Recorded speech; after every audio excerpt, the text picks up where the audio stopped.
Today, we are absolutely delighted to have the distinguished researchers here, and I think very well known to you, but in the sense that I can see quite a number of familiar faces here.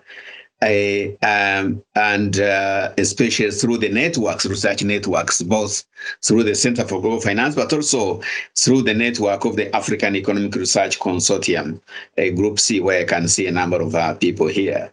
But although you may have met Alessandra as well as Huanjia, either face-to-face or through their publications, it's in order for these research seminars to actually introduce them much more or less a bit formally. Okay, so Alessandra is a professor of financial economics at the University of Birmingham.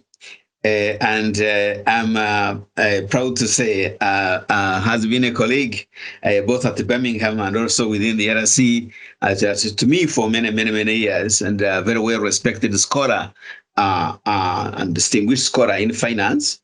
Her research interests include corporate finance, but also the financial economics of transition in China. And she has also covered areas in health economics.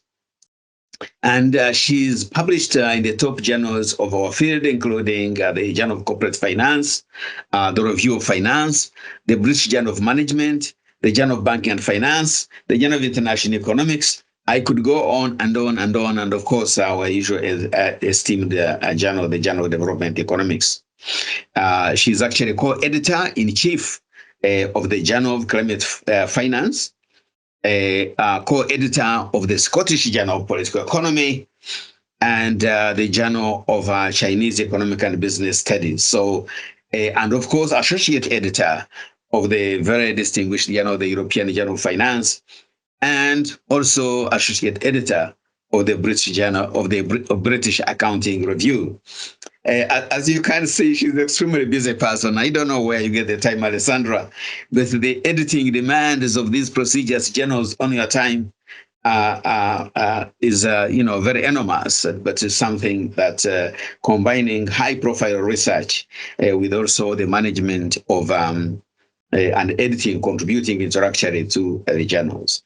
She has also been very active, actually, in managing departments. She was head of a department. She was the head of the Department of Economics at the University of Birmingham from 2012 to 2015. And head of the Department of Economics, as well as head of the Department of Accounting and Finance at the University of Durham between 2009 and 2021, and has always shared her expertise broadly across the world. I remember very well that she was an external examiner at the University of Mauritius at the time when I was also external examiner there. And she has also been at very prestigious universities in the UK, including the universities of Nottingham, Kent, and Essex. So it's a great pleasure to have Alessandra here, and just covered a little bit of her distinguished career and a contribution to finance. And in this very paper today, she is jointly working with the Dr. Huanjia Ma, who is a research fellow at City Ready, which is a prestigious institution within the Birmingham Business School at the University of Birmingham. He joined City Ready team in February 2020 as a research fellow after completing his PhD in economics at the same University of Birmingham. He is an applied economist and specializing in secondary data analysis, including panel data regression, causal inferences, and focusing both on firm-level analysis as well as regional analysis, and has undertaken extensive research examining how labor market conditions, for example, work, and how those conditions influence farm productivity and farm innovation, as well as the impact of political economic environment on Chinese firms. Huanjia's research has also extended to input-output modeling involving regional forecasting and crafting detailed regional accounts across multiple dimensions. So it's a great pleasure today that Alessandra and Huanjia are sharing with us an exceptionally interesting piece of work with a very attractive, very interesting title. New game or new players? Question mark. Okay, so it's with great pleasure that I ask you, please put your hands together and welcome both Alessandra and Huanjia to share with us their work in progress, and to invite you to give comments as we go, constructive comments in the constructive spirit of contributing to this work. And Alessandra and Huanjia will be accepting comments as we go. So whenever you get a quick question, a quick comment, quick feedback, please put up your hand. We just unmute and we share the discussion. Please, let's put our hands together and welcome both Alessandra and Huanjia. You have the floor, Alessandra. Yeah. Thank you very much, Victor, for the very kind introduction. And it is my pleasure to present my work in this seminar. And yeah, it's, I think, the third time that I present my papers in this venue. And the first time was in person, and then the second time was online, and now it's online again. And every time I receive very useful feedback, and my papers get published in the top journals. So it brings luck, and I really enjoy that. So thank you very much for the introduction to both of us. And I will start by trying to share my screen. Okay.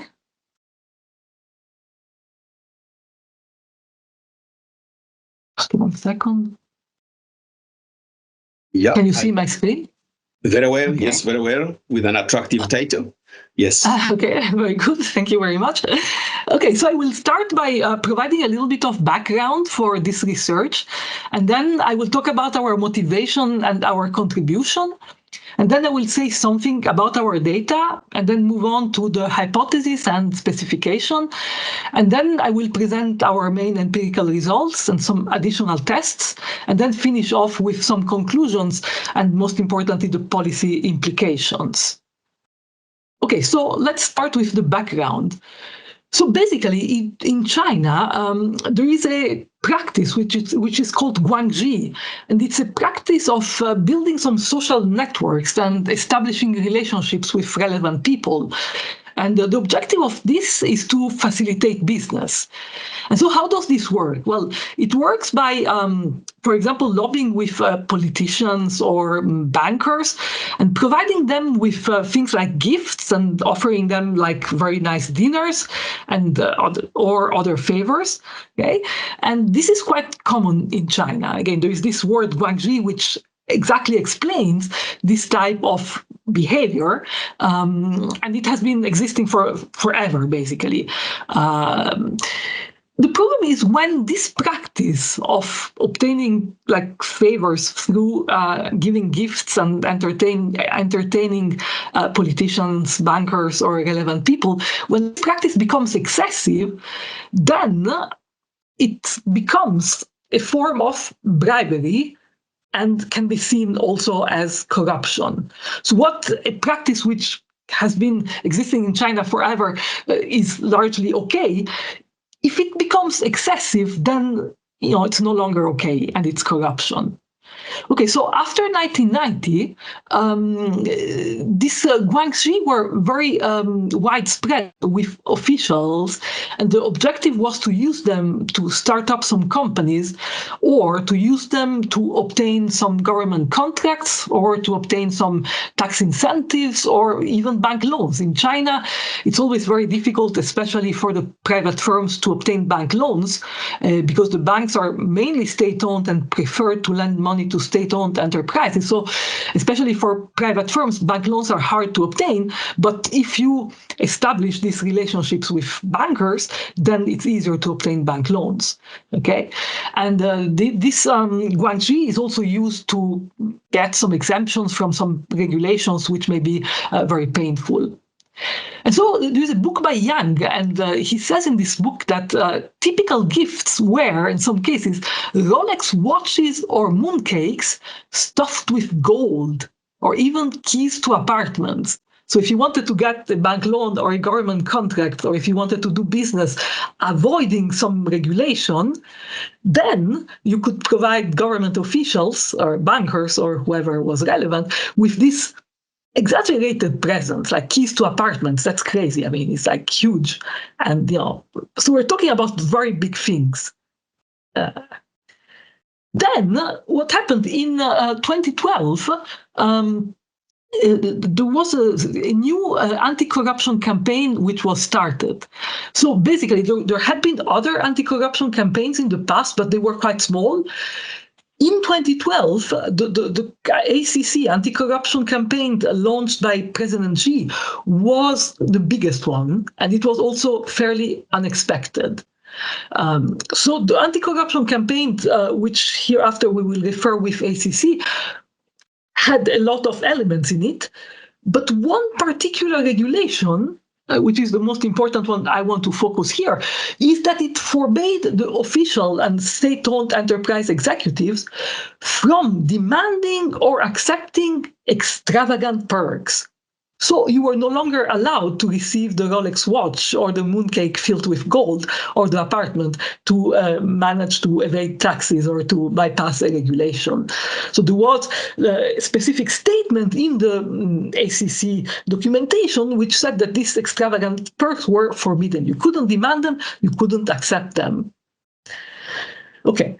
And then basically this anti-corruption campaign, it was reinforced that its objective was not only to target the high-ranking government officials who were corrupt, but also to target any bureaucrat who was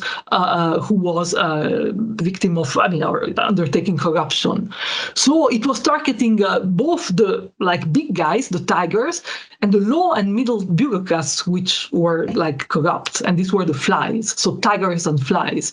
And then as we went on in time, as of June 2016, there were 174 highly ranked government officials, including 5 national leaders who were arrested. And then in terms of lower or middle level bureaucrats who were arrested, there were 270,000, so quite a lot. And these guys were arrested and they were punished for corrupt activities. So a lot of arrests, both at high level and at middle and low level. So the anti-corruption campaign was targeting all levels of the administration, basically. So that is the background. Now, what is the motivation for this work? There is a lot of studies that looked at the anti-corruption campaign, and they checked how it impacted stock returns, and how it impacted things like research and development activities, how it impacted performance, how it impacted productivity, and so on. And in general, it found that it had positive effects on firm performance or things like stock returns. Okay, so the ACC was found in many literature to be positive, have positive effects. But then our objective with this campaign was not to improve stock returns or firm performance. The objective was to curb this corruption, which was very widespread in China. So then the question arises, did the ACC actually manage in curbing corruption in China? Was it successful after the ACC? Was there less corruption than before in China? Because that was the objective. It's anti-corruption campaign. It means it wants to fight corruption. So although it may have had positive effect on stock returns, that is not really what matters. What matters is whether it managed to curb corruption. So did it manage this? Was it successful in doing this? Well, a few papers looked at try to answer this question. So, for example, there is an unpublished paper by Kay and co-authors, and they found that after this campaign, after the start of this campaign, there was basically a drop in the sales of listed firms who were selling luxury goods and services, in particular in alcohol, catering, and hotel industries. So after the start of the ACC, these companies that produced things luxury goods and services, big meals, stays in good hotels, alcohol, and so on, their sales dropped, which meant that people made less use of fancy meals and fancy alcohol and stuff like that to corrupt bureaucrats.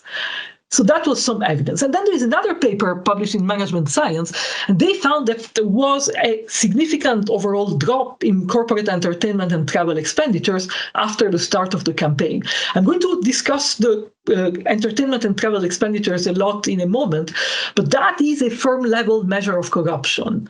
So these authors focused on these entertainment and travel expenditures, because if you want to entertain government officials, you offer them like nice dinners and things like that, giving them good quality alcohol and so on. That's entertainment expenditure. Or if you want to really obtain some tax exemption or whatever, you offer them some trips to Hawaii, you pay for it, and that's a travel expenditure. So entertainment and travel expenditure are used to measure the corruption at the firm level. And these authors, Griffin and et al., they found that after the start of the campaign, indeed, there was a significant overall drop of these entertainment and travel expenditures. And so these studies, basically, they say that this campaign was successful in curbing corruption in China. So less use was made of these fancy dinners and paying for nice trips to the people that you want to bribe. Okay, but then in China, firms have some political connections with relevant officials, and if they are politically connected, they can obtain bank loans, tax exceptions, and a lot of other favors. After the start of the ACC, as I said a moment ago, many officials were arrested. So if a firm had a connection with some of these officials, then after the campaign, this official was arrested, and so the firm basically lost the connection to the official. So then the question is, how did the individual firms react to the loss of political connection resulting from the arrest of officials to which they were connected? So there are two possibilities here. So after the start of the anti-corruption campaign, basically corruption was forbidden, and so if you still undertook corrupt activities and were caught, then the cost of getting caught was quite high. So at the end of the day, if the cost of being caught in corruption activity is sufficiently high, then a firm who lost a connection would not undertake corrupt activities to find new connections. However, if the benefits of the connections are bigger than the costs, so if I lose a connection and I cannot access finance anymore, I cannot get access to lucrative government contracts anymore, I cannot get subsidies anymore, and so on, then the benefit of the political connection through this access to finance, subsidies, and so on, is bigger than the cost. In that case, if I lose a connection, then I will do everything I can to replace the lost connection. And how do I replace the lost connection? Well, I may invite another official to dinners, I may offer him fancy trips or membership to the golf club, and so on, so that he will help me later on. So in that case, I really need the connection, and I lost one, but I cannot live without the connection, so I will do whatever I can. I will engage in corrupt activities to get hold of another guy who is willing to be connected with me and help me get the government contract, subsidy, or whatever. So there are two scenarios.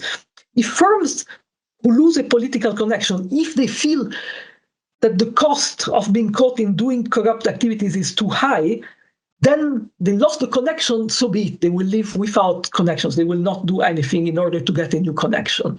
That's scenario one. Scenario two, if the political connections are very important to the firm, once a connection is lost, then the firm will want to build a new connection, and in order to do so, it will still undertake corrupt activities to find a new connection that can replace the lost connection that happens through the arrest of the official. So there are two possible scenarios here. So then the question is whether the Chinese firms started to play the new corruption-free game advocated by the ACC, so they lost the connection, and then the cost of getting caught if they were still to do corrupt activities to get a new connection were so high.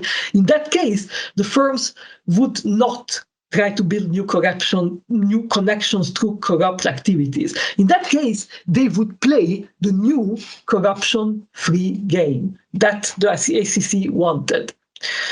However, it's also possible that the firms really cannot live without political connections. So if they lose one, they will do whatever they can to get a new one. And whatever they can is engaging in corrupt activities in order to get new connection, in order to replace the old players with new ones.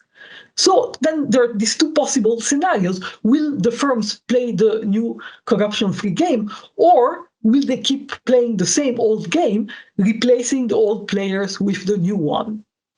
Okay? So these are the two possible scenarios.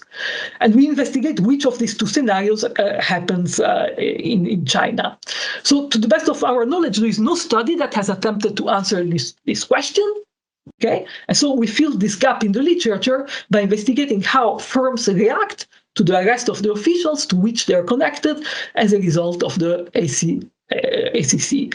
So new game or new players, will the firms start playing the new game, and therefore if they lose a connection, just leave without connections and that's it, that's new game, no corruption, or new players? Or will they want to build new connections? So will they want to replace the old players, the old connections, which had been arrested, with new players? And how to get new players? You get new players by undertaking corrupt activity, inviting some officials to fancy dinners, offering them free holidays and stuff like that. So the official will be willing to team up with you in a form of political connection and become a new player. So new game or new player, the government would prefer the new game, but what we're going to show is that new players are going to be quite important here. So that is the main message and the main thing that we're investigating. Okay, now let me talk about the data. The data is kind of the most important contribution of this paper, because it's kind of very complicated to assemble this kind of data, and my co-author did a fantastic job in that. So 3 steps in the data collection. So the first step is to use the data from CISMAR, the China Stock Market and Accounting Research Database. And that's quite easy. It's available for free at most universities. We use the time period 2010-2017, so we have some periods before the ACC and some years after that. And then in the CISMAR, we have data about the firm's CEO and the chairperson. So we have the names of the firm's CEO and of the firm's chairpersons, and we have the CV of these people. Okay, so that's the first step. This is quite easy. Second step is more complicated. So we have to compile a comprehensive database, okay, which includes information on the education and work experiences of all the officials at the city level or above, so city level, province level, or state level, who were arrested over a sample period. So we want to check whether the firm lost the political connection through the arrest of an official. So we need to figure out which officials were connected to the firm, had a political connection with the firm, and then which of these officials who had a connection to the firm had been arrested over the sample period as a result of the campaign. So these are the 2 steps. And then the third step, we merge the 2 data sets identified in step 1 and 2 together. And so we end up with a novel data set which contains all the information on education and work experience of each CEO and chairperson of the listed companies in China, and of each arrested official. So in this way, following some literature by Engelberg, we can identify some personal connections between a firm's CEO or chairperson and an arrested official. So we know whether the CEO or chairperson went to college, to the same college as the arrested official over the same period. So if they went to the same college over the same period, we can say that they knew each other. In China, there is this kind of alumni clubs and things like that. So if you attended a university, let's say business school from a Chinese university, together with some other guys over the same period, after you graduate, you keep in touch, and there is a relationship between the two. And also, if you happen to work for a sufficiently long period of time in a given company together with the official, then we say that you have a personal connection with the official. So we create a dummy variable, which is personal connection, per con, which is 1 if you attended college over the same period with an arrested official, or also if you worked in the same company as the arrested official over a sufficiently long period of time. In that case, you have a personal connection with the arrested official, and 0 if you don't have such a connection. That is our first measure of political connection. Okay, and then we have a step 4 in the data collection. We have all the arrested officials, and then we check whether this arrested official visited any of the listed companies in our data set, or whether they met with the firm's senior management members before their arrest. So if the official has visited the firm or met with one of the people from the firm's management, then we say that there is a meeting connection between this firm and the official, and 0 otherwise. So meeting connection, this follows some literature by Wang and co-authors, and it shows that if an official has visited the firm or has met members of the firm's senior management, that kind of meeting connection is a form of political connection. So we use both the personal and the meeting connection. So we have 2 quite different measures of connections, and we want to check whether, what role do they play. So that is our data set. And now let's move on to explain how we measure these corruption activities at the firm level. So we use this entertainment and cost, entertainment and travel expenditures. Alessandra, just a quick question on the data. Sure. Did you? It's very granular, absolutely. Did you have information on family connections? I see you are tracking, the CEOs, the education background, networks. How about in terms of family connections? It may well be the case that if the CEO of one company is a cousin or blood relative to the CEO of another company, they can even, to be a way of even hiding any corrupt practices that pass between them as family members. Maybe information is not there. Maybe it's there. I thought I should ask in case. Yeah, thank you. And Victor, maybe to add to that, it's in relation to Victor's question. So in Africa, for instance, would have probably looked at whether they speak the same language or they come from the same village. But in China, you speak Chinese. But maybe do they come from the same province, the same locality? That probably could also be a useful measure, whether you have access to such data. Thanks, Joshua. Yeah, thank you very much for both questions. Yeah, there are some literatures who looked exactly at family connections, and there are some other literatures which looked at the hometown connection. We didn't do it in this case. The data was complicated to get, and so we only focus on these ones. But there are other ways of measuring the connections, and we focus on these 2. But of course, the others that you both mentioned are also quite important. So. Yeah. Excellent. Okay. Thank you. Thank you very much. Yeah, thank you. Okay, so let's move on to the entertainment and travel costs. So this has been used as a measure of firm-level corruption in many papers. The first was Kai and co-authors from 2011, and then there are some much more recent papers that used it as well. I only cite 2, but there are dozens of papers who used it. So basically, entertainment and travel costs, they can be found from the annual reports of the companies. So if you look at the annual reports, you find them in some particular places, but they are available to everybody. But the problem is, like, entertainment and business expenditures, they can be legitimate expenditure. You may have to travel for work because you need to go in some places to promote your products and market your products. That's kind of a travel cost, which is legitimate. So this ETC, entertainment and travel cost, includes both legitimate business expenses and relationship building expenses. So in order to disentangle the legitimate part and the corruption part from this ETC, we follow this paper by Fang and co-authors, which basically measures the firm's corrupt activities as the residual from the regression expressed in equation 1 there, which has on the left-hand side the entertainment and travel cost divided by the revenue as a function of a bunch of controlled variables like the firm's size, the firm's profitability, the firm's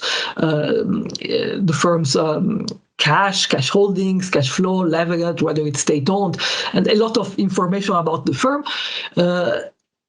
We run that regression. The fitted value of that regression would be like the legitimate business expenses of the firm, and the residual can be seen as the abnormal ETC, which can be seen as a corruption activity, basically. So again, I cite the paper by Fang, but many other papers follow this same approach.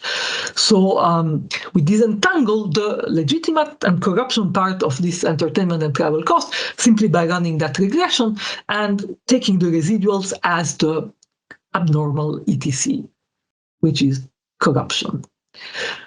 Okay, now what about the sample that we use in estimation?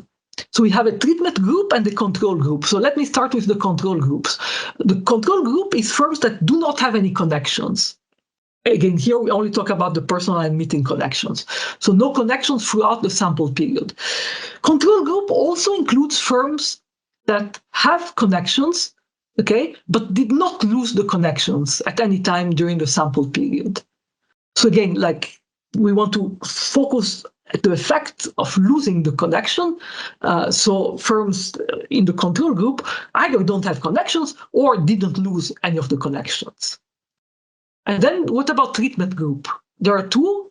The first one is firms that lost personal connections, and the second one is firms that lost the meeting connections. So control group is either you don't have connections or you have connections and you don't lose them. So you're not subject to any issue. Treatment group can be if you lose personal connection or if you lose the meeting connection. And then, so this is our data set. It is made up of the treatment and control groups. And then it has about 2,711 firms, and the number of observations is about 13,000. So it's not a huge data set, but given the difficulty in obtaining this data, it's quite okay, and it's comparable to other literatures I've used that analyzed similar issues. Okay, what about the lost connection? Here is a table. We have 2012 when the campaign started, and then it goes, our data set ends in 2017. So first column is personal connections which are lost, and second column is meeting connections which are lost. Again, the numbers are not huge. So you can see that at the beginning, at the very start of the campaign, there are not that many, but then from 14, 15, the number of connections lost is higher. For example, for meeting connections, we have like 51 in 2015 who are lost meeting connections, 54 in 2016, and then 47. So yeah, the effect of losing the connection through the arrest of the official starts in 2012, but becomes bigger a bit later. So let's just talk about a few descriptive statistics for the ETC. How big is the ETC? So basically, we find that on average it's 22 million of yuan. So it's quite big. It represents 0.54% of the assets and 1.15% of the revenue. And then, if we look at firms that lose meeting connections, then they have a very large ETC, higher than the average, 59 million yuan. Those who lost meeting connection, 32 million yuan. Those that don't lose connections, 18 million yuan. So this is just means, it doesn't say much, but it shows that firms who lost connections, either meeting or personal, have a much higher ETC than the firms who don't lose connections. So maybe there is something here. Maybe those firms that lose connections, then maybe they need to use this entertainment and travel costs to build new connections.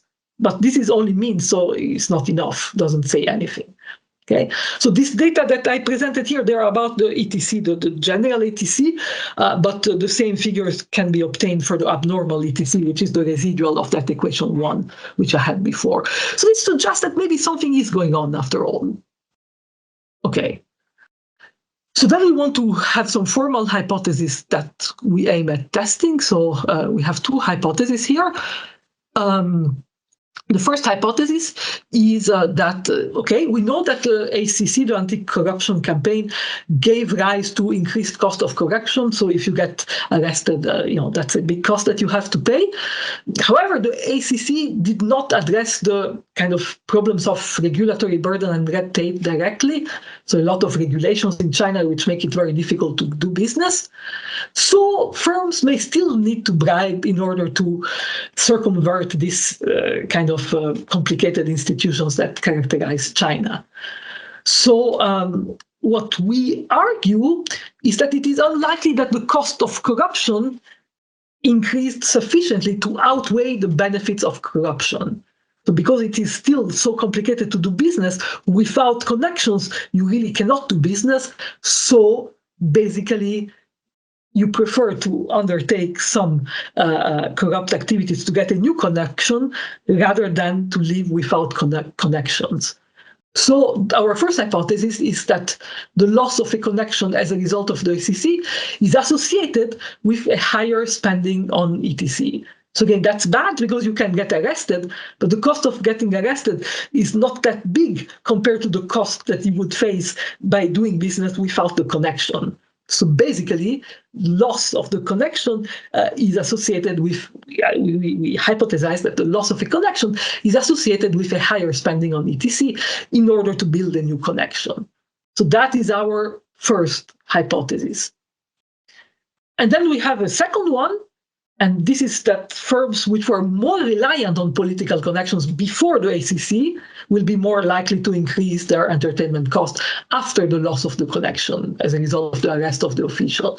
So if a firm is very dependent on the political connection and it loses the connection, then it will have a very high incentive to build new connections once one is lost. Why? Because the benefits of the connections will be likely to outweigh the cost of getting caught.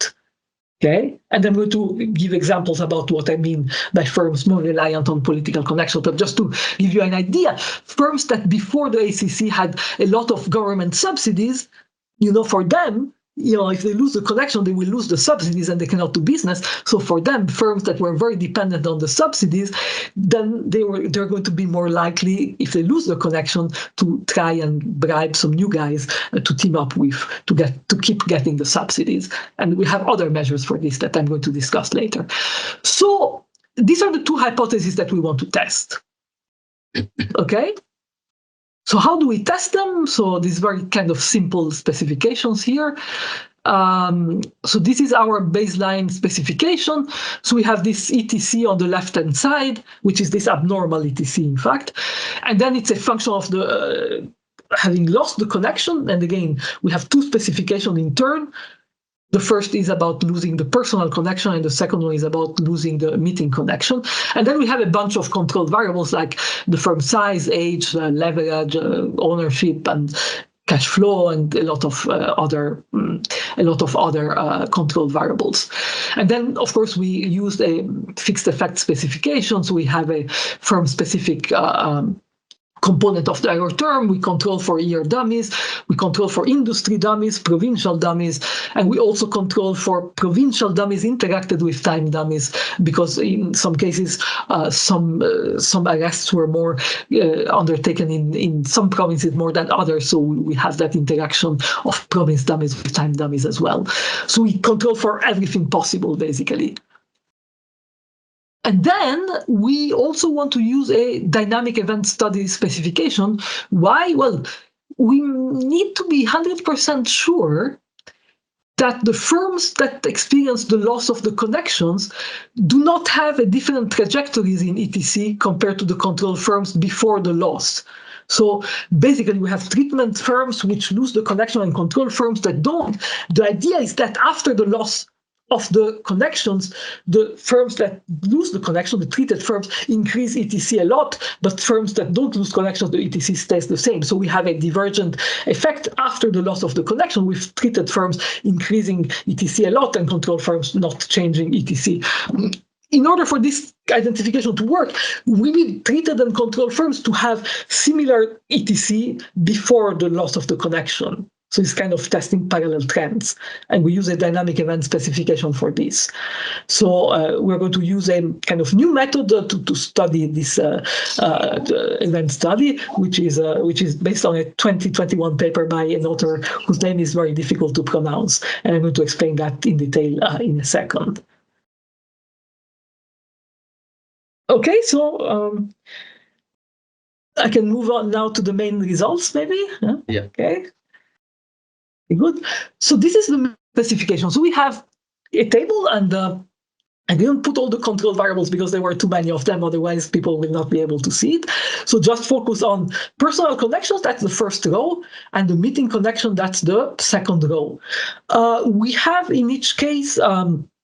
We estimate the models for abnormal entertainment travel expenditure. That these are our main results. But then to ensure comparability with the literature, we also have some specification for entertainment and travel costs scaled by assets and entertainment and travel costs scaled by revenue. So just for robustness. And we can see that in the first row, for example, the loss of personal connection always has a positive and significant coefficient.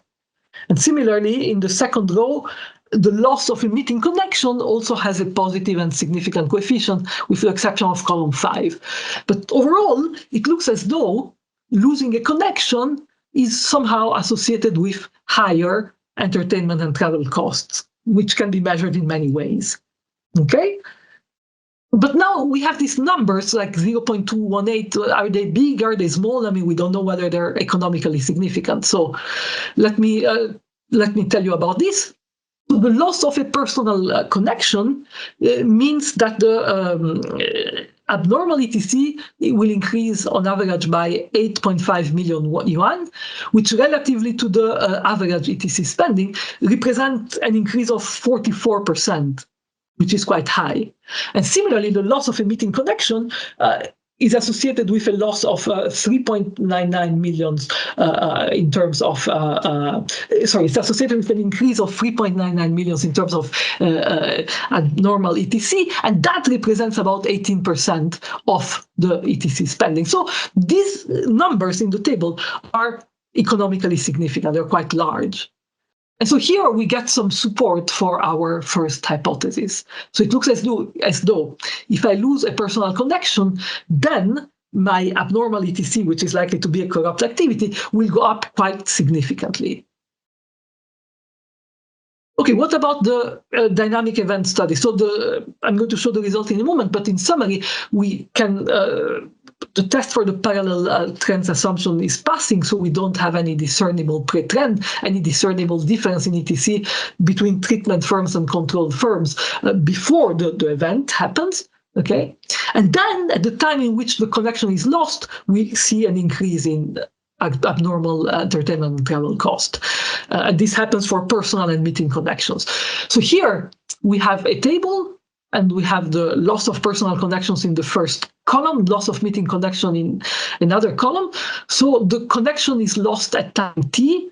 T-1 is dropped because we normalize for T-1, and then we have period T-2 and T-3 and more.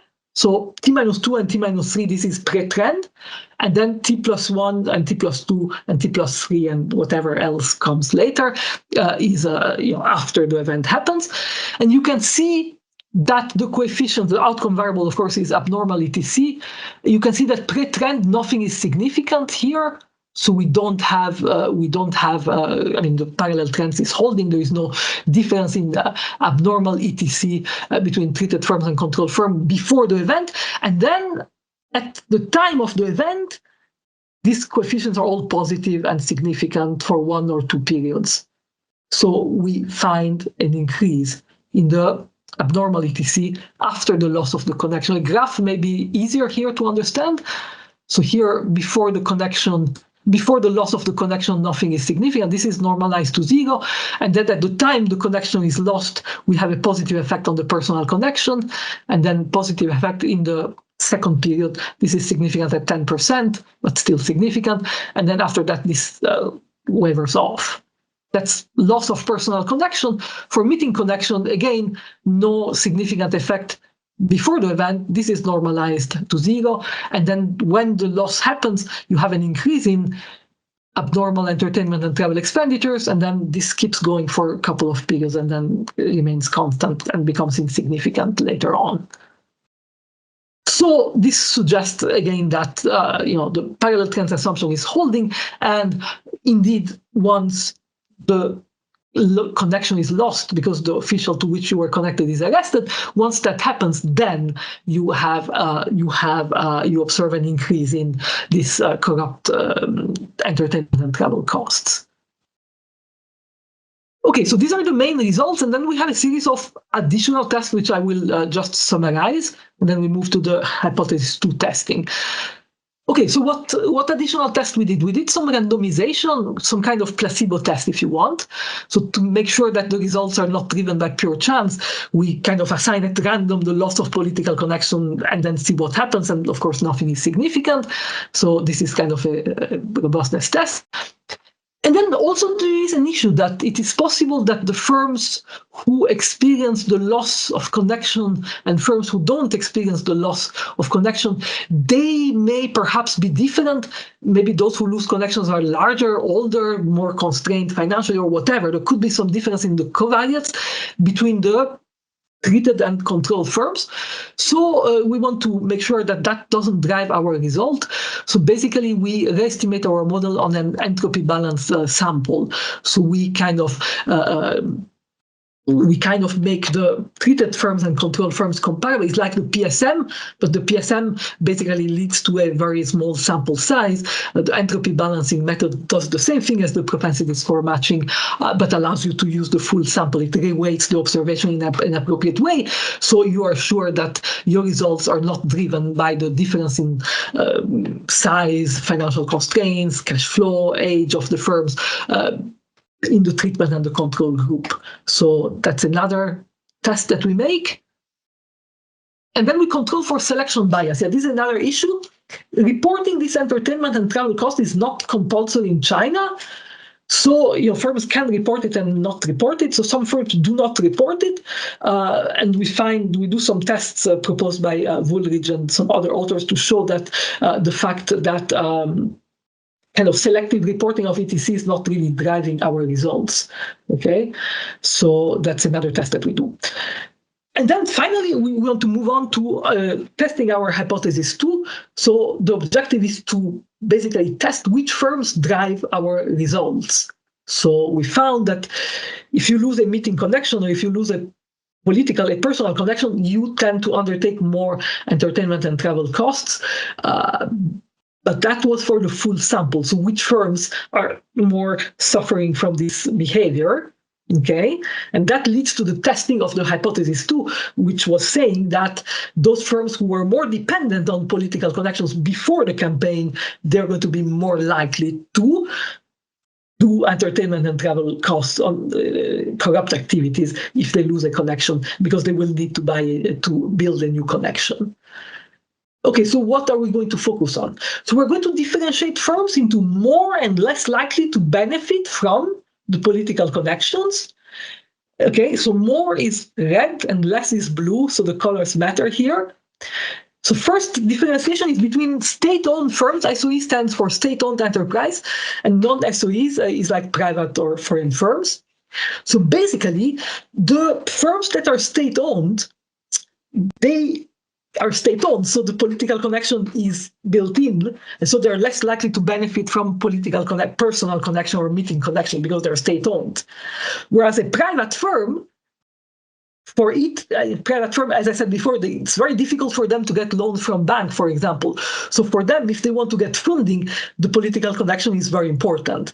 So we want to test whether state-owned firms and non-state-owned firms, okay, which are respectively less likely to benefit from political connection and more likely to benefit from political connection, we want to test whether the association between losing connection and ETC is different for these SOEs and non-SOEs. And the argument is that these guys, the non-SOEs, because they benefit more from political connections, they're more likely to invest in ETC if they lose a connection. That's the first differentiation. And then we look at financial factors. Okay, as I said before, one of the main reasons in China why firms need political connections is because they are financially constrained. And I did a lot of research on financial constraints in China and found that private firms in particular are very financially constrained, and it's very difficult for them to get the loans from the banks. Okay, so here we want to differentiate firms into those that are headquarters in provinces with high and low bank competition. So if a company is headquartered in a province with high bank competition, there are many banks, maybe some banks will be also private banks, foreign banks. In that case, if there is high bank competition, then it's easier for the firm to obtain the bank loans. But if a firm is located in a province with low bank competition, maybe there are only 2 or 3 banks, they're all state-owned, then the firm is private firm, may not get loan at all. So if the firm is based in a province with low bank competition, it's more likely to be financially constrained. Hence, it's more likely to need the political connection to bypass the financial constraint. If the firm is based in a province with high bank competition, maybe there are some private firms, some private banks, foreign banks, then there are more banks that compete and they will give loans to the private firms as well. In that case, there may not be need for political connection. So we argue that those firms based in provinces with low bank competitions, being more likely to be financially constrained, are more likely to benefit from political connections. Hence, if they lose the connection, we expect them to be more keen to undertaking corrupt activity to build a new connection. And then last one, I mentioned this before, reliance on government subsidies. If you're less reliant, if you're more reliant on government subsidies, then political connections are very important because government subsidies, you get more of them if you're politically connected. And if you're less reliant on government subsidies, then maybe you don't benefit as much from political connections. So if you lose a connection, if you lose a political connection because the official to which you're connected is arrested, then you're more likely to undertake corrupt activities if you are more reliant on government subsidies. So by looking at our relationship between losing political connections and entertainment expenditure in these various groups of firms, divided by ownership, bank competition, and reliance on government subsidies, we are able to test our second hypothesis. Okay. Yeah. Just one quick question, Alessandra. Sure. Okay. Could I argue, just in terms of understanding state-owned enterprises versus non-state-owned enterprises, could I argue that by nature of being a state-owned enterprise, you already have high leverage, high connection to especially government officials and bureaucrats? First of all, they are on your board, being a state-owned enterprise. And secondly, they are financing some of your activities because you get injection from government. Or maybe you have other discriminating statistic that shows you that, I'm trying to see whether you can actually say maybe that among the state-owned enterprises, some have more affinity with the, government connectivity and corruption. There's others, or does that follow? Or what do you think? Because they have this kind of built-in advantages, then they don't need as much the political connection, but still, if they are connected with somebody, maybe some things like, maybe not paying some taxes or bypassing some regulation is easier. So we claim that, these political connections are much more important for the non-state-owned companies. But still, I mean, if the officials visit your firm, then they know more about you. It may be beneficial for you. They may give you some extra money. You already have enough, but you can still have some more, maybe. Yeah. I'm just thinking about what I know about state-owned enterprises elsewhere, especially in Africa. Yeah. They are part of government. The government officials go in and get all the prerequisites they need. Then the government, the state-owned enterprise, then almost collapses, but goes back to government. They get even a higher cash injection. So they make losses from subsiding government activity. Every minister goes in for travel, prerequisite school fees for kids, and so forth. And then the company almost collapses, but then it goes back to government. The government gets an injection. I don't know whether we could, if this is the case in China, because I don't know, and you have seen the data. Whether we could treat, whether that could be a group of, a class, maybe distinguish among the state-owned enterprises and have a group of enterprises that have routinely made losses and goes back for cash injections. But I hope I'm not trying to complicate the analysis, though. Yeah. No, but that could be interesting actually to see if they're like loss-making firms, and then even if they're state-owned, they may be more. Yeah, that's a good point actually. Yeah, I think we can check that later. Thank you. Thank you. Okay. Okay, so let me show you some results here. So again, these are the models for the abnormal ETC, and again we have one row for personal connections which are lost, and another row is for the loss of meeting connection. And column 1 is for non-state owned, and column 2 is for state owned, and similarly column 3 is for non-state owned, and column 4 is for state owned. And now you can see that basically these results that we had before, they're basically driven by the non-state owned. So the SOEs, if they lose a connection, actually, it seems that it doesn't affect their ETC at all. There is no significant result in column 2. And if they lose the meeting connection, again, it looks as though there is no effect on the ETC. So it looks as though basically it is mainly the non-state-owned enterprise that once they lose a connection, they need to undertake new corrupt activities to build a new connection. So this again is in support of our H2, because the non-state-owned companies were more likely to be dependent on the political connections, and so if they lose one, they really have to invest in ETC to get a new one. What about degree of banking competition?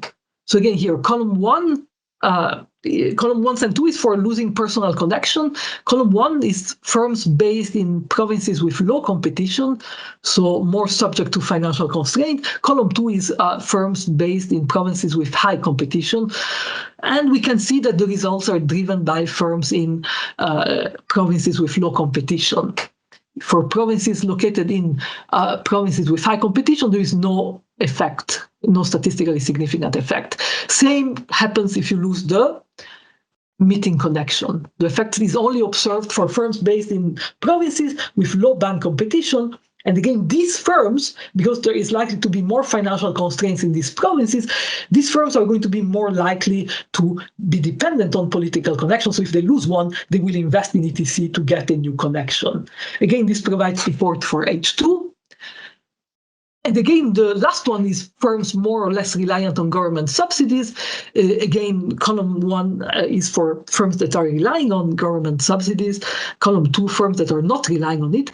The former ones are more likely to be dependent on the political connection. So if they lose a connection, they will invest in ETC to build a new one. But if they don't rely so much on government subsidies, then if they lose the connection, they don't show more corrupt activities.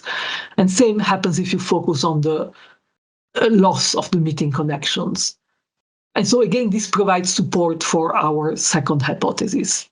So again, it is those firms that are more reliant on political connections, which once they lose the connection will have an incentive to invest more in corrupt activities to build a new connection. For these firms, the cost of getting caught is less than the benefit of having the new connection. Basically, if they don't establish a new connection, they will just not be able to do business. So they prefer to risk getting caught and undertake corrupt activities to get a new connection. And these are, again, firms that are not state-owned, firms that are located in provinces with the low bank competition, so more financially constrained, and firms that are very reliant on subsidies. And so again, this provides support on our hypothesis too. Okay, so these are the results that we have so far. So I'm going to give a short conclusion now and then talk more extensively about some policy implications. So basically, we have used a very novel and partially hand-collected data set in order to estimate for the first time what is the impact of a loss of either personal or meeting connection on the firm's entertainment and travel costs, which are seen as a firm-level measure of corruption. And we find that on average, a firm will increase entertainment and travel costs quite significantly if they lose a personal connection or if they lose a meeting connection, and they lose this connection when the official to which they're connected gets arrested. And again, this is focusing on officials who are arrested at the city level, the province level, or the state level, so 3 levels, basically. Okay, and these effects are driven by firms such as private firms, mainly, firms that are based in provinces with low bank competition who are more likely to be financially constrained, and firms that rely more on the government subsidies. Why? Well, these firms benefit more from political connections, and so if they lose political connection, they will do whatever they can to replace the lost connections. So they will undertake corrupt activities in order to replace the lost connection with a new one. Okay, and so basically,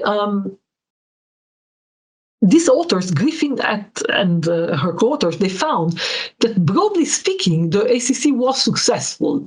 Okay, it managed to increase the risk and cost of engaging in corruption, and so these authors found they have a graph which shows that clearly the overall ETC dropped. So overall, the ACC was successful. You know, overall, this entertainment and travel cost dropped after the ACC. And so these authors conclude that indeed the ACC was successful in eradicating corruption.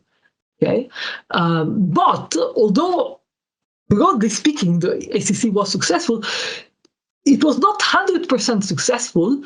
Why? Well, because some firms still found it beneficial to invest in building new connections after the loss of old connections.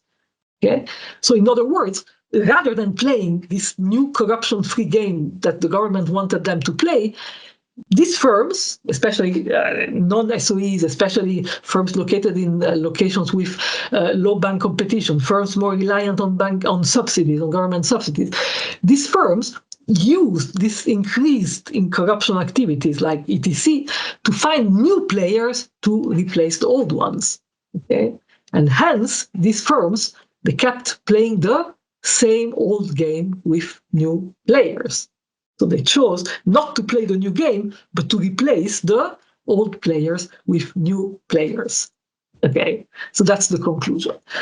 So overall, the ACC was successful. ETC dropped overall, but it was not 100% successful because some firms, after losing the connections, they still kept undertaking entertainment activities in order to replace the old players with new players. So that is the element which shows that the anti-corruption campaign was not 100% successful. So the question arises now, how to eradicate consumption from the Chinese economy completely? Because it's still there. You know, it went down a lot, but it's still there. So how to get rid of it? And there are a lot of possible policy implications that we derive. So as I said, one major element that drives firms to be reliant on political connection is financial constraints. So some private firms, they're very profitable, they're doing very well, but still, because they're private firms, maybe young firms, the bank doesn't want to lend money to them. It's still very difficult for them to get loans from banks. So in order to facilitate their financing, they establish political connections. And if they know the relevant bank official or government official, they still can get loans. So if the government were to make it easier for firms that have good, profitable investment projects to obtain necessary finance, as it is in the UK. In the UK, if a firm has a good project, it can go to bank and get a loan. If that were the case also in China, then the incentive of building political connections would be lower. And so you wouldn't need to engage in corrupt activities to build connections, because you could get the loan from the bank. Just do your business. If you have a profitable investment, you can get loan from bank. You don't need the political connection. So one way to eradicate corruption would be to make it easier for all firms that have good investment projects, make it easier for them to obtain the necessary finance. That's one way. Another way, the government could simply curtail the public officials' discretionary powers to allocate subsidies and other resources such as land. So now there is a lot. This public official can grant the land or other favors to other resources to the firms that they want. There is a lot of discretion. So if I invite this public official for a nice dinner or give him for free the membership to the golf club, then he may allocate this land or other resources to me. So the government could simply make it easier, like to make this allocation of resources and land, make it more market-based rather than depending on the discretion of the officials. In this way, the need to have a political connection would simply go down. Okay, another one. The government could simply curtail the discretion of public officials in terms of granting tax incentives and tax holidays. So public officials can kind of provide tax incentives or tax holidays to the firms that they want. So if a firm invites them for dinners and gives them nice things, then they will grant this firm tax incentive or say, okay, you can avoid paying taxes for 1 year or something like that. If that discretion of the public officials were removed, then you wouldn't, as a firm, you wouldn't need to bribe this official anymore. Also, the public officials has a lot of discretion in terms of which firms should be audited. If this discretion were removed, then you wouldn't need to bribe the official in the hope that he would not audit your firm. Okay. Another one, these officials also have discretion to exploit tax law loopholes and so on.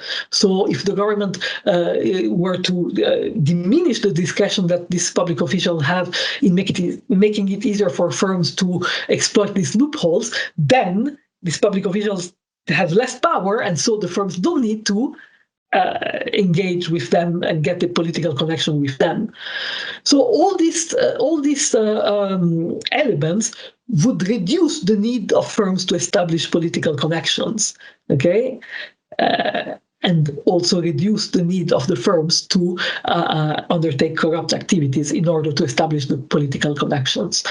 Another one, the government could simply limit the huge administrative capacities that local governments have, okay? And the local governments use this huge administrative capacity to provide some firms with support in bypassing some rules and obtaining exemptions from regulations. So again, if the local governments didn't have this power to allow some firms to bypass some rules, then the firms wouldn't need to get together with this government official, local government official. They wouldn't need to build a political connection with these local government officials, because these local government officials would be less powerful. They wouldn't have anymore the power to allow you to bypass some rules. If they don't have this power anymore, then your incentive to make a political connection with them would be diminished a lot. So all in all these measures, so better financial constraints, better allocation of financial resources to the firms with profitable projects, diminishing the local government's discretionary powers in granting tax holidays and in granting, in allocating resources to firms, reducing the power that local governments have in allowing some firms to bypass regulations and so on.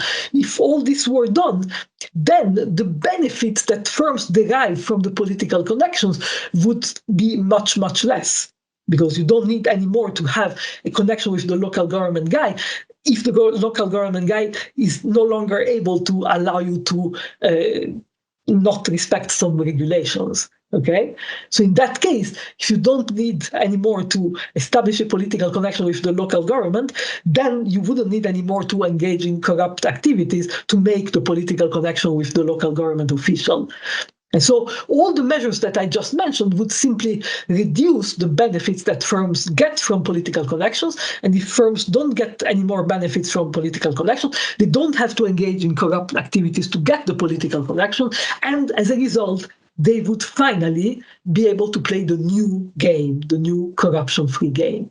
So that is the solution to the problem. And thank you for your attention. Thank you indeed. Let's give a hand of applause to Alessandra and Huanjia for such an excellent piece of work. Very, very captivating title in a new game, or indeed, new players in the same old game as it may be, and. Now I can understand it fully on the question, and the conclusion very well answered that question very well. But also the study is very strongly motivated. You've covered quite all the most recent literature that tries to address ACCA, and shown us that the question you're addressing is for the first time ever. It's not been addressed, and devised very meticulous a hand collection of data, very well curated data set, which is novel in its own way, putting it for the first time, and then undertaking very rigorous data analysis work, very rigorous econometric work, have important findings which shed very important implications for the way China and India, the companies should look at this ACC. And, first of all, for me, this was a very good introduction into the ACC. And also, you are using methods for measuring what you can't see, the amount of corruption, which is not observable with the naked eye. You measure it and go on to undertake the analysis. I should assume that maybe ACC, since I think introduced in 2012, as you mentioned, has it actually changed in many ways? For example, some of these new regulations, especially, trying to make a breakthrough on corruption in the government, gets introduced, and then maybe sometime there is some revision of the act. Maybe also it incorporates some learning that in the first few years, maybe the government did learn something and try to tighten the loopholes. If they did, then we could have a new game. No, it's another game with new rules and new players. So do they move the goalposts to introduce the new rules? This I'm not aware. I just think I should put on the table. Maybe there will be a footnote in your paper to say, by the way, the goalposts didn't move. There were no new rules introduced since 2012. Because if the new rules were introduced, then we have to find a measure and how to say, we're not measuring the original ACC 2012. We're allowing from term variations and learning incorporated by the regulators who introduced the ACC. But absolutely interesting piece of work. And let me open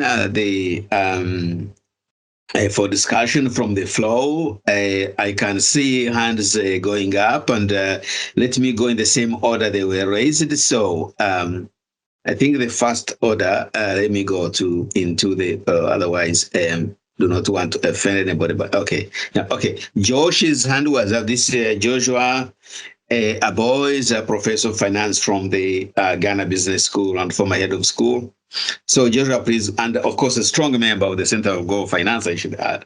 So Josh, please go ahead, and then I'll come second to Sandrine, and then Juan, my colleague. Okay, so Josh. All right, thank you, Victor. And let me also add my voice in commending the researchers. This is a very interesting piece of work, very novel. Just a quick one.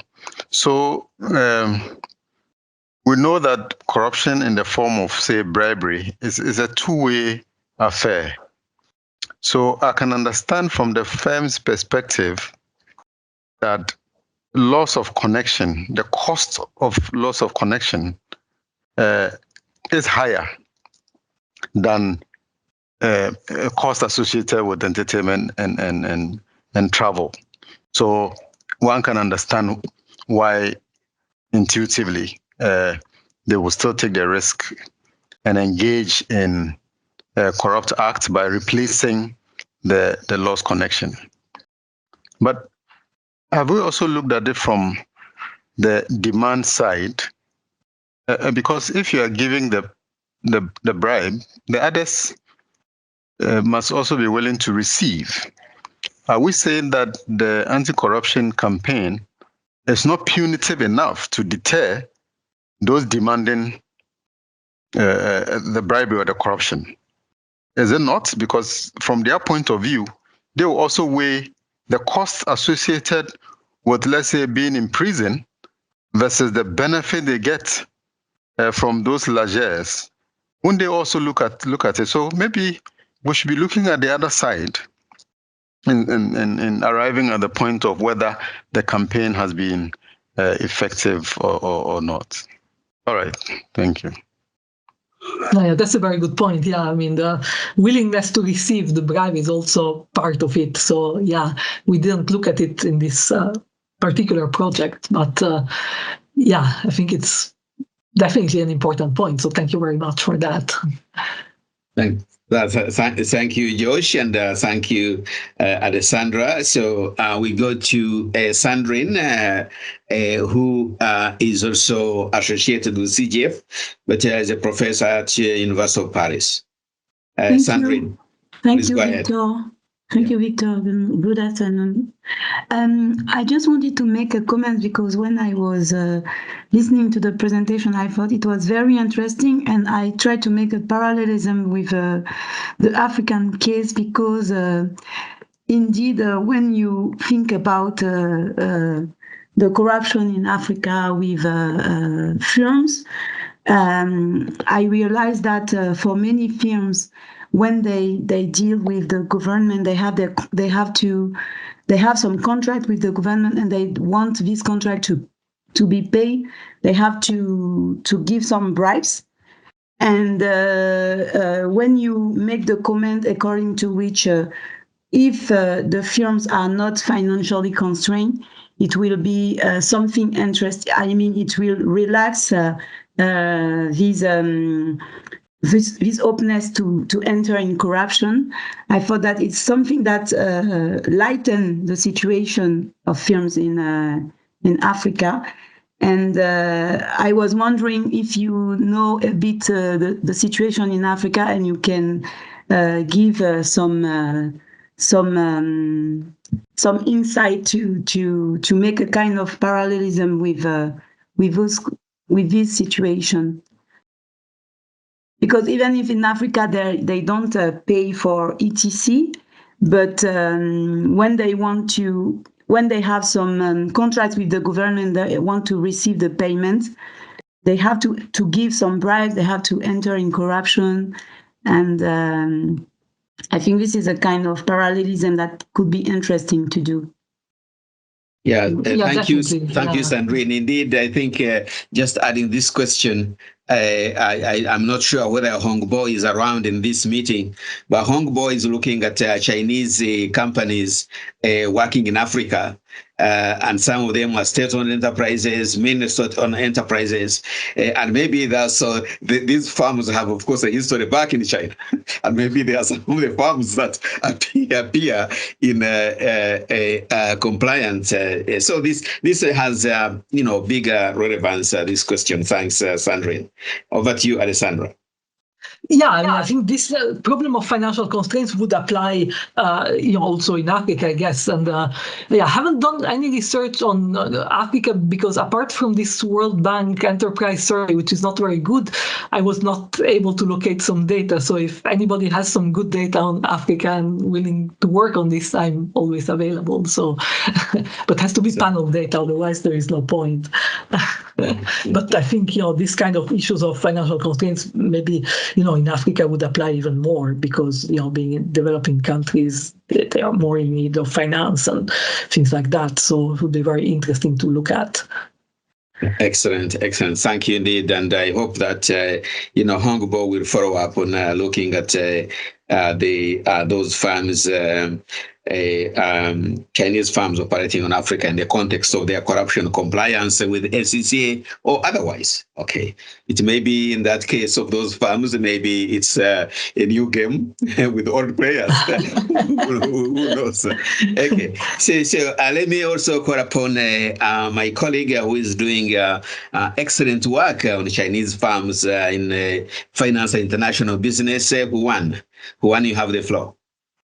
No, thanks, Victor. Thank you, Alessandra. It's very interesting work. And then I think during the presentation, Victor actually raised the comment, which in one of the papers that we also had a similar concern from the reviewer regarding, how you differentiate the political connection just actually depending on the ownership. So this is something that we all struggle try to find a convincing argument. My question, if I may actually overlook your findings, is about do you consider about industry? Because certain kinds of sectors do have, closer linkages with the political. For example, real estate. So we have seen so many cases regarding those kinds of big real estate because the acquisition of the land definitely need certain kinds of high connections with the political linkage. But then again, there are certain kinds for new, like electrical cars. They also actually receive lots of government support and funding. With all these kinds of activities, that corruption issues may also actually emerge. So I'm not quite sure whether you have these kinds of findings or some ideas to tell. That's pretty much what I'm interested in. Okay. Thank you very much. We did control for industry dummies in regressions, but it is possible indeed that that some industries are some industries are more reliant on government subsidies and things like that. So we could do more in terms of heterogeneity analysis on that, which we didn't do. We could do later. In terms of political connections, like whether firms who lose some connections or meeting connections are more likely to be in some industries rather than others. We did check that, but there was no evidence of that. So from that point of view, there doesn't seem to be any industrial dimensions. But indeed, it could be the case that the heterogeneity analysis could benefit maybe from looking at some industries versus others, like the example that you made about the electric cars is quite interesting, I think, and the real estate, of course. So something to look at later. Thank you very much. Yeah, thanks indeed, Juan, and thanks, Alessandra.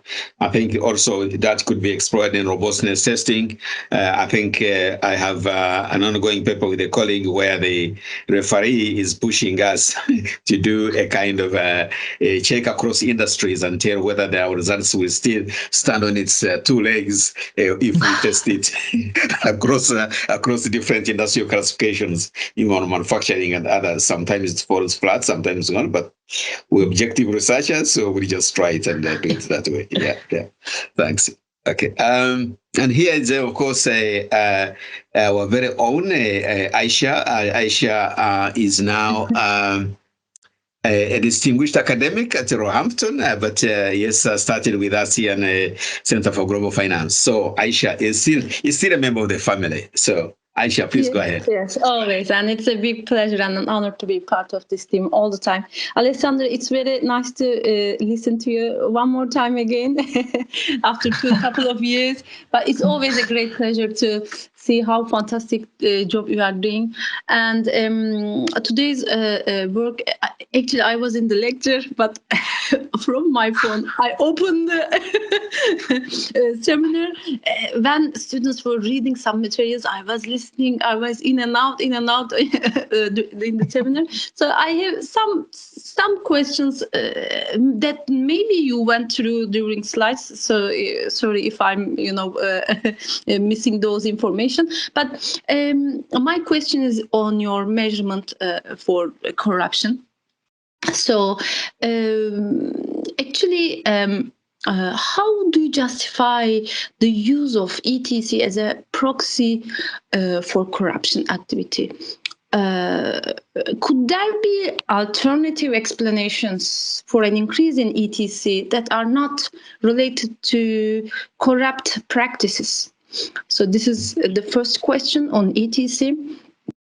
And also, have there been any validations of the correlation between ETC and known cases of corruption within the data set, which you might have demonstrated, I might have missed during your presentation? For example, did firms with historically higher ETC also have more documented cases of corruption or regulatory penalties? So are there, to me, ETC, yes, ETC might be one measure, but it is also a very cheap way of seducing the politicians. So I don't think the deal is not that cheap. So what are alternative measures? Apart from, so I just would like to check to what extent the measurement is valid, validity of this measurement, and what are alternative measures? Yeah, very interesting, Aisha, and I think I picked that one of great interest in terms of the ETC measure. But I also note that the ETC measure is run as regression and then the residual. What I can't remember, though, is whether that residual has a trend. Because if the residual had, whether that regression equation has a trend. Because you would be trying to explain, if there was a trend, you would say any time by time deviation from this would be the corruption you can't see with your naked eye.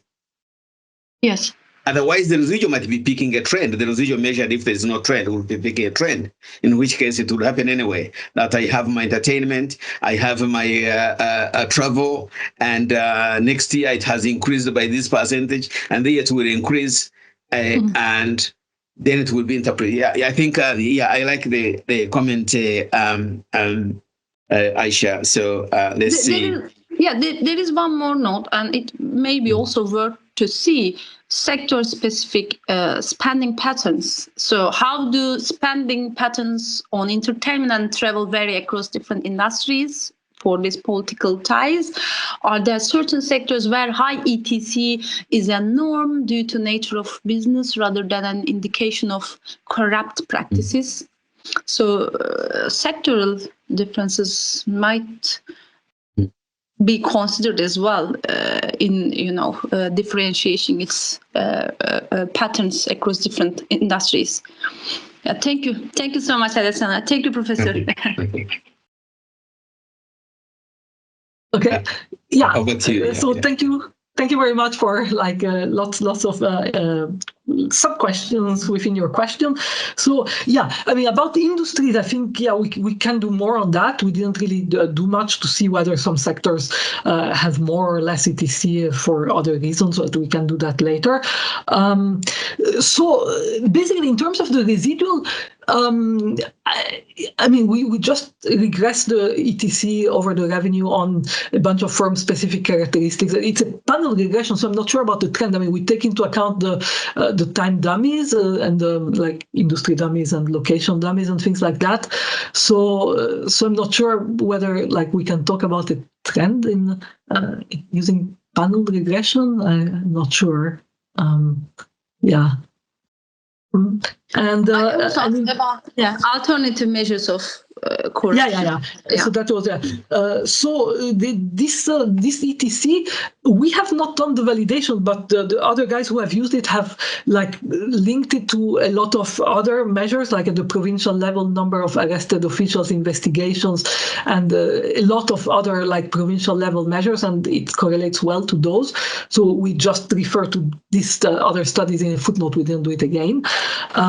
Other measures of corruption, there are some, but I forgot now which ones they are. But we, this one is used in a lot of literature, so we just wanted to be consistent with the literature. We could focus on some others, but at the firm level, they were not very good. There were some. The paper by Griffin and Al uses quite a lot of measures, but some of them are hard to justify intuitively. But we could try one or two more of them, possibly, just for a robustness test. So that could be a good addition in terms of robustness. So and so I think this answers. Was there something I missed? Because you had several just to give an example, for example, this is, there are some companies, for example, a coffee company who have this type of relation with government. They provide small coffees for election campaigns for government during their elections. So this is another way of, agreement. It's not only ETC, but also, election campaigns assistance. So this is what I know from, for example, from my country during elections, a coffee company who have this type of ties provide coffees for election campaigns, or pasta. Some pasta companies provide pasta for election campaigns to, government. But of course, in return, they have this, tax exemptions and, this kind of benefits from government. So this could be also, maybe, if you can find data, can be considered. Yeah. Mm-hmm. Yeah, I see what you mean. Yeah, we should. Yeah, it may be difficult to find, but definitely something we could look into. Yeah. Okay. Thanks. You so much. Thank you. Thank you. Thanks very much, Aisha, and once again, thanks, Alessandra. I don't see any more hands up. Let me go again. I think the one up is by Aisha. It's another hand, I guess. There is a hand up coming up. Jeffrey Igedosa, who is our postdoctoral research fellow here at the Center for Global Finance. Jeffrey, please go ahead. Okay. Thank you, Victor. And thank you, Alessandra, for the presentation. I have two things I wanted to say. I think one of them has already been asked by Aisha about the residual measurement. But the other part I wanted to say is whether you consider. By the way, I missed the data discussion part of the study, so I'm not sure whether the firms that you are considering, are they listed firms in terms of size and transparency of of these firms? Because opacity allow corruption to happen. So I was wondering whether you consider the information environment, because in China there are so many agencies that can enable you to account for this, because I know there are some something like the interagency information sharing in China. So whether you consider these agencies. Thank you. Yeah, there are listed companies. Yeah, so they're all data which are fully available, like the annual reports and all that is. So it is all listed, only listed companies. Yeah. Excellent. Okay, thank you. Excellent. Okay, good. Okay, so maybe as we come to close, we've been running for almost 2 hours, but Alessandra is so entertaining that we couldn't see the passage of time. It was a very interesting piece of work and very constructive discussion and engagements elsewhere. Maybe to wrap up, shall we give Huanjia a chance to add anything he wants to add or say something he wants if he wants to, comparison? Huanjia, do you want to come in? I just want to thank all the comments and questions. I think just to respond, one thing I might add is responding to Aisha's question earlier about the relationship using the robustness using ETC as a measure of corruption. So I have another data set which basically describe what the firms are what firms were being investigated by the government during the ACC, and we can probably run a quick regression or correlation test, seeing whether firms that had higher level ETC are more likely to be investigated by the government. I think that's something we can do and we can check. Yeah, this will be a good robustness check. Yeah. Thanks for all the comments. Okay. Excellent. Okay, thank you very much, Huanjia. And as we close, maybe I should give Alessandra a chance also to come in again. Do you have any final statement? I hope this discussion has been as exciting to you, the presenting, as we listening on the other side. Yeah. No, I just want to thank you all for the very insightful comments, and so I think we are going to look into this in detail now and incorporate some new robustness tests and new clarifications before we submit the paper. So this was the last test for this paper before submission. So I think we got a lot of new things which will enable to strengthen the paper, and I hope it will continue the tradition of papers that we present in this seminar to be published in 4-star journal. I hope this will continue in this case. But thank you very much to Victor for inviting me, and to everybody else for providing their comments. And and thank you to also 2 of my PhD students who are attending this seminar. So thanks for coming, and you can see what is a good academic paper. Excellent. Excellent.